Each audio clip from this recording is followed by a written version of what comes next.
शील प्रभुपाद की जय, गुरु गौरांग की जय। कल के सत्र में हमने श्रवण किया था, जीव गोस्वामी अपने दोनों हाथ जोड़कर नित्यानंद प्रभु के चरणों में प्रार्थना करते हैं। वे कहते हैं, आप ही मेरे नित्य स्वामी हो, मैं आपका नित्य दास हूँ। आपकी कृपा से ही चैतन्य महाप्रभु की कृपा प्राप्त हो सकती है, और अगर आपकी कृपा नहीं है तो चैतन्य महाप्रभु प्राप्त नहीं हो सकते। चैतन्य महाप्रभु उसी से प्रसन्न होते हैं जो नित्यानंद प्रभु की शरण में रहता है। सैकड़ों जन्मों तक भी अगर कोई गौरांग महाप्रभु का भजन करे तब भी वह नित्यानंद प्रभु की कृपा के बिना उनको प्राप्त नहीं कर सकता।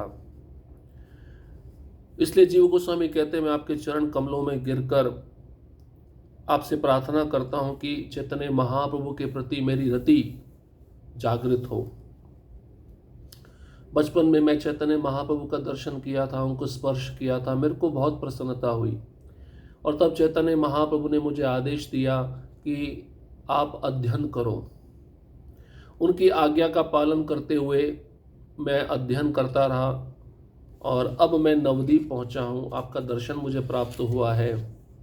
अब मैं चाहता हूं कि मैं सार्वभौम भट्टाचार्य के पास जाकर जगन्नाथपुरी में वेदांत की शिक्षा प्राप्त करूं। नित्यानंद प्रभु जीव गोस्वामी को कहते हैं, आपको जगन्नाथपुरी जाने की जरूरत नहीं है, नवद्वीप धाम में भी रहने की आपको कोई आवश्यकता नहीं, आप वृंदावन जाओ।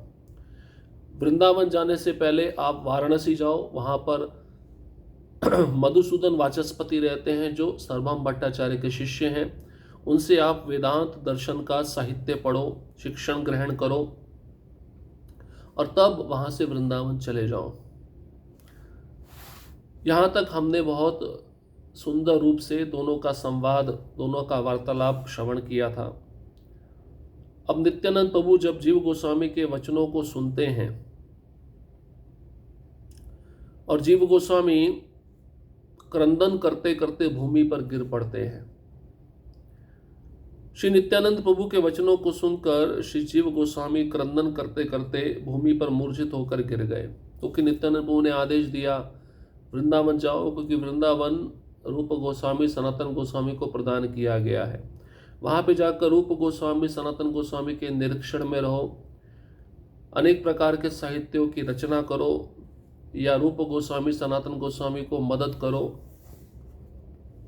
जब ये आदेश जीव गोस्वामी को प्राप्त हुआ, जीव गोस्वामी रोते रहे, रोते रोते भूमि पर गिरकर मूर्छित हो गए। नित्यानंद प्रभु महावात्सल्य विवल, धरिल श्री जीव माथे चरण युगल। श्री जीवेरे अनुग्रह सीमा प्रकाशिला, भूमि हते तुली दृढ़ आलिंगन कैला। प्रभु प्रेमावेश कहे तोमार निमित्ते, आइलाम शीघ्र एथा खड़दह हैते। भक्ति रत्नाकर पहला अध्याय श्लोक क्रमांक 765 से 768। नित्यानंद प्रभु ने स्नेहपूर्वक अपने चरण श्री जीव के शीश पर रख दिए। उन्होंने श्री जीव को उठाकर उनका आलिंगन करते हुए कहा, मैं खड़दह से यहाँ केवल आपसे भेंट करने आया हूँ। तो नित्यानंद प्रभु ने अपने चरण कमल जीव गोस्वामी के मस्तक पर रखे, शीश पर रखे। जीव को उठाकर उन्होंने आलिंगन दिया और कहा, मैं यहाँ पर केवल आपसे मिलने के लिए आया हूँ, आपसे भेंट करने के लिए आया हूँ।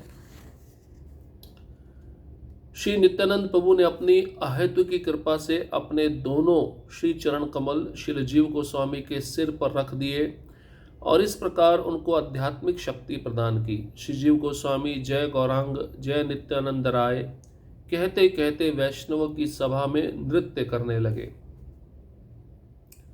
श्रीवास आदि जितने भी महाजन वहां पर उपस्थित थे, वे सभी जीव गोस्वामी के प्रति श्री नित्यानंद प्रभु की कृपा को देखकर श्री गौरांग नित्यानंद प्रभु का नाम उच्चारण करते हुए नृत्य करने लगे।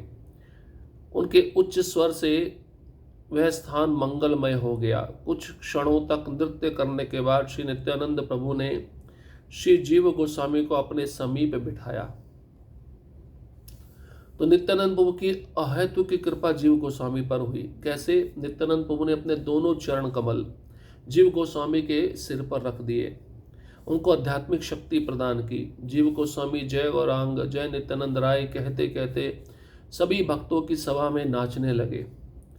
श्रीवास आदि जितने भी महाजन वहां पर इकट्ठे हुए थे, सभी जीव गोस्वामी के प्रति नित्यानंद प्रभु की कृपा को देखकर उनके मुख से भी श्री गौरांग नित्यानंद का नाम उच्चारण होने लगा। सभी नृत्य करने लगे। कुछ समय तक नृत्य करने के बाद श्री नित्यानंद प्रभु ने जीव गोस्वामी को अपने पास बिठाया। श्री नवदीप धाम तत्व वर्णन। अब नित्यानंद प्रभु श्री नवदीप धाम का जो तत्व है उसका वर्णन जीव गोस्वामी को सुनाने जा रहे हैं। नवदीप धाम में श्री जीव गोस्वामी के रहने की व्यवस्था श्रीवास आंगन में की गई, परंतु संध्या के समय श्री जीव गोस्वामी पुनः श्री नित्यानंद प्रभु के दर्शन करने आ गए। उस समय श्री नित्यानंद प्रभु एकांत में बैठकर श्री गौर हरि का गुणगान कर रहे थे। श्री जीव ने नित्यानंद प्रभु के चरण कमलों में प्रणाम किया। श्री नित्यानंद प्रभु ने आदर पूर्वक श्री जीव गोस्वामी को अपने निकट बिठाया। श्री जीव गोस्वामी हाथ जोड़कर विनम्रता पूर्वक कहने लगे, हे प्रभु, मुझ पर कृपा करके श्री नवदीप धाम के तत्वों का पूर्ण रूप से वर्णन कीजिए। श्री नित्यानंद प्रभु ने कहा, हे जीव, मैं तुम्हें इस अत्यंत गुह्य तत्व के विषय में अवश्य बताऊंगा, परंतु तुम इसे केवल अपने हृदय में ही रखना। अभी इस तत्व को इधर उधर प्रकाशित मत करना। यह नवदीप धाम अन्य सभी धामों का सार है। श्री विरजा नदी एवं ब्रह्म ज्योति पार करके वैकुंठ आता है और उसके उपरांत श्वेत द्वीप श्री गोलोक है। उस गोलोक के ऊपर गोकुल, वृंदावन अथवा कृष्ण लोक है। उस कृष्ण लोक में दो प्रकार के भाव प्रकाशित होते हैं, माधुर्य एवं औदार्य। ये दो भाव रस को पुष्टि प्रदान करते हैं। यद्यपि माधुर्य रस में औदार्य और औदार्य रस में माधुर्य पूर्ण रूप से विद्यमान रहता है, परंतु जिस स्थान पर माधुर्य रस की प्रधानता होती है, भाग्यवान व्यक्ति उसे वृंदावन के नाम से जानते हैं, और जिस स्थान में सदैव औदार्य रस की प्रधानता होती है, सभी वेद उसे श्री नवदीप धाम कहकर पुकारते हैं। वृंदावन और नवदीप में कुछ भी भेद नहीं है, परंतु केवल रस के भेद से ही वे भिन्न दिखते हैं। ये धाम नित्य, चिन्मय और अनंत हैं। कोई भी जड़ बुद्धि वाला व्यक्ति इस धाम को नहीं समझ सकता। आह्लादनी शक्ति के प्रभाव से जीव जड़ धर्म को छोड़कर एवं ज्ञान के बल से अपने नित्य सिद्ध धर्म भक्ति में सेवा को प्राप्त करता है। संपूर्ण नवदीप आध्यात्मिक है, क्योंकि इसी धाम में श्री चैतन्य महाप्रभु ने अपनी दिव्य लीलाएं प्रकट की है।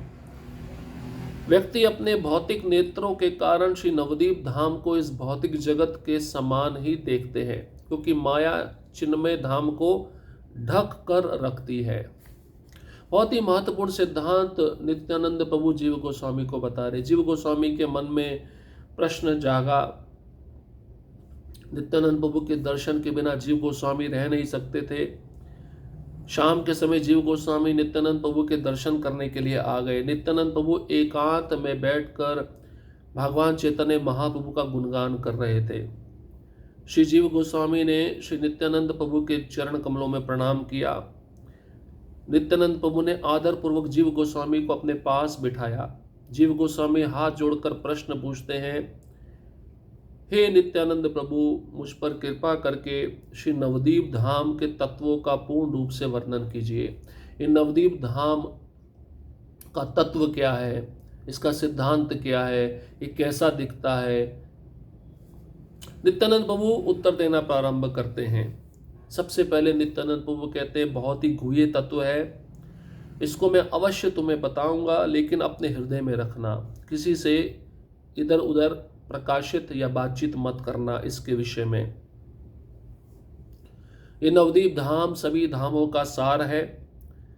श्री विरजा नदी और ब्रह्म ज्योति पार करके वैकुंठ आता है, और उस वैकुंठ के ऊपर श्वेत द्वीप श्री गोलोक है। उस गोलोक के ऊपर गोकुल वृंदावन या कृष्ण लोक है। उस कृष्ण लोक में दो प्रकार के भाव हैं, माधुर्य एवं औदार्य। ये दोनों भाव रस को पुष्टि प्रदान करते हैं। माधुर्य रस में औदार्य और औदार्य रस में माधुर्य पूर्ण रूप से विद्यमान रहता है। जिस स्थान पर माधुर्य रस की प्रधानता है वह गोलोक वृंदावन है, और जिस स्थान पर औदार्य रस की प्रधानता है वह नवदीप धाम है। वृंदावन और नवदीप में कोई भी अंतर नहीं है, कोई भी भेद नहीं है, केवल अंतर है तो रस का। रस का अंतर होने से ये दोनों धाम थोड़े भिन्न दिखते हैं। ये दोनों धाम नित्य है, चिन्मय है और अनंत है। नित्य मतलब सदैव रहते हैं, चिन्मय मतलब कोई भी वस्तु, पदार्थ, व्यक्ति विशेष वहाँ पर निवास कर रहे हैं, सब चिन्मय है, और अनंत है, इसका कोई भी गणना नहीं कर सकता। कोई भी जड़ बुद्धि वाला व्यक्ति, भौतिकतावादी, इस धाम को नहीं समझ सकता। आह्लादनी शक्ति के प्रभाव से जीव जड़ धर्म को छोड़कर ज्ञान के बल पर अपने नित्य सिद्ध धर्म भक्ति में सेवा को प्राप्त करता है। तो जो भक्ति हम कर रहे हैं उस भक्ति के पीछे आह्लादनी शक्ति का हाथ है। आह्लादनी शक्ति हमें संसार के माया से मुक्त करके चिन्मय ज्ञान प्रदान करके हमारा जो नित्य सिद्ध स्वरूप है भगवान कृष्ण की सेवा, उसमें हमें लगा देती है। ये पूरा धाम जो नवदीप कहलाता है आध्यात्मिक है। इसी धाम में चैतन्य महाप्रभु अपनी दिव्य लीलाएं प्रकट करते हैं। भौतिक नेत्रों के कारण श्री नवदीप धाम को जड़ जगत के लोग भौतिक जगत के समान ही देखते हैं। कारण क्योंकि माया चिन्मय धाम को ढक कर रखती है। ये हमारे साथ भी है। हम जब वृंदावन जाते हैं, मायापुर जाते हैं, हमको ऐसा लगता है कि हम किसी भौतिक शहर में घूम रहे हैं, क्योंकि हमें वही वृक्ष दिखते हैं, वही भूमि दिखती है, वही पशु दिखते हैं। जिन वृक्षों को, जिन भूमि को, जिन पशुओं को, जिन मनुष्यों को हम शहर में देखते हैं, उन्हीं तत्वों को हमें उधर भी देखते हैं तो हमें एक जैसा दिखाई देता है। लेकिन इसमें जमीन आसमान का अंतर है। हमारी जड़ बुद्धि ऐसी क्यों हो गई? क्योंकि उस बुद्धि को माया ने आवृत कर लिया, चिन्मय धाम को ढक दिया, जिससे जीव इस धाम को समझ नहीं पाए। श्री नवदीप धाम भौतिक देश एवं काल से परे है, इसलिए यहाँ पर माया विद्यमान नहीं है और ना ही यहाँ के निवासी भौतिक दुखों से प्रताड़ित होते हैं। किंतु अपने कर्मों के बंधन से जीव माया के वशीभूत होकर श्री नवदीप धाम को भौतिक जगत के समान देखता है। सौभाग्य से साधु संग में रहने के कारण जब किसी में प्रेम का उदय होता है तब वह भी इस नवदीप धाम को साक्षात वैकुंठ लोक के रूप में देखता है, एवं तब उस धाम में विद्यमान देश, काल और अन्य सभी अप्राकृत वस्तुएं अपने नेत्रों से निरंतर दिखाई देती हैं। मैंने तुम्हारे समक्ष इस नवदीप धाम के तत्व का वर्णन किया है। अब हे जीव, तुम शुद्ध सत्व में स्थित होकर इस पर विचार करो। नवदीप धाम में जो भी मनुष्य रहते हैं, जो भी पशु रहते हैं, चाहे वह जड़ हो चाहे वह चेतन हो, सब चिन्मय है। नवदीप धाम में भौतिक देश, काल, इन सबसे वह परे है, इसलिए यहाँ पर माया विद्यमान नहीं रह सकती। और यहाँ के जो निवासी हैं उनको कभी भी भौतिक दुख नहीं सताता। लेकिन अपने कर्मों के बंधन के कारण जीव माया के वशीभूत होकर भगवान के धाम को भौतिक जगत के समान देखता है।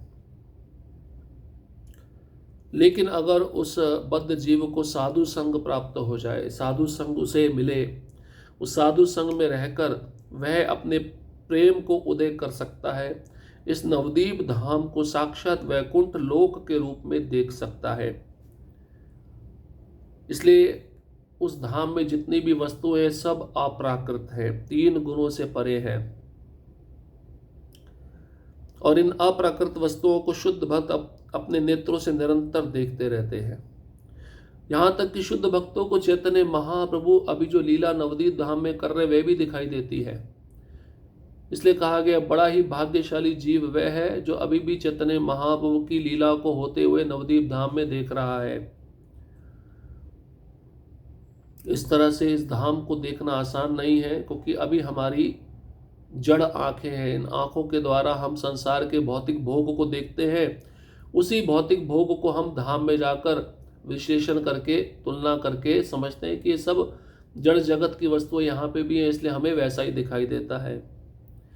जबकि सारी भूमि, सारा एक एक कण, वहाँ के निवासी, वहाँ के तत्व, वहाँ की वस्तुएं सब चिन्मय हैं। चिंतामणि प्रकर सद्म सुकल्प वृक्षा लक्षावृतेश सुरभीर विपालयंतम लक्ष्मी सहस्त्र शत संभ्रम सेव्यमानम गोविंदमादि पुरुषम तमहम भजामि। ये चिन्मय जगत है।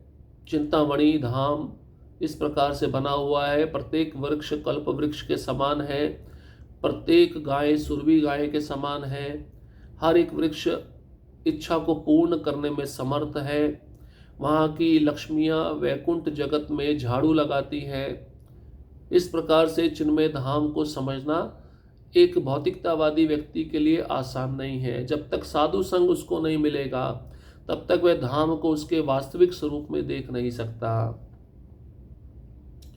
इसलिए वहाँ के जीव जंतु हमें भौतिक दिखते हैं। हम कभी कभार पत्थर लेकर उनको मारने का प्रयास करते हैं, और कभी कभार हमें ऐसा दिखता है वहाँ पे दुकानें हैं तो हम कुछ जाके खरीद लें। ये हमारा बुद्धि भौतिक स्तर पर रहकर भोग करने की इच्छा में लगा रहता है। इसलिए वह धाम भी हमको प्राकृत स्वरूप में दिखाई देता है, जड़ जगत के जैसा दिखाई देता है, जबकि है वो चिन्मय।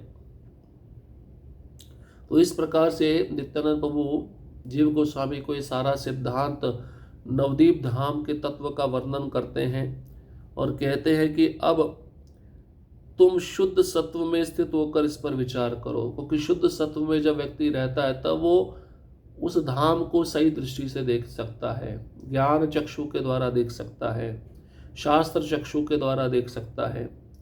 तो जीव गोस्वामी महान भक्त है, विशुद्ध सत्व में स्थित हैं। उसी परिस्थिति में रहकर जीव भगवान के स्वरूप को भी देख सकता है, उनके धाम के स्वरूप को भी समझ सकता है।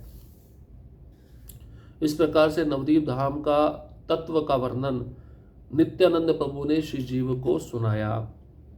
अब अगला शीर्षक जो होगा वह होगा महाप्रभु के भवन में श्री जीव। महाप्रभु जहाँ निवास करते थे वहाँ पर श्री जीव गोस्वामी नित्यानंद प्रभु के साथ रहकर किस प्रकार से चैतन्य महाप्रभु का गुणगान करते हैं, इस विषय को हम अगले सत्र में श्रवण करेंगे। हरे कृष्णा कृष्ण कृष्णा हरे हरे, हरे राम राम राम हरे हरे। श्रील प्रभुपाद की जय, गुरु गौरांग की जय।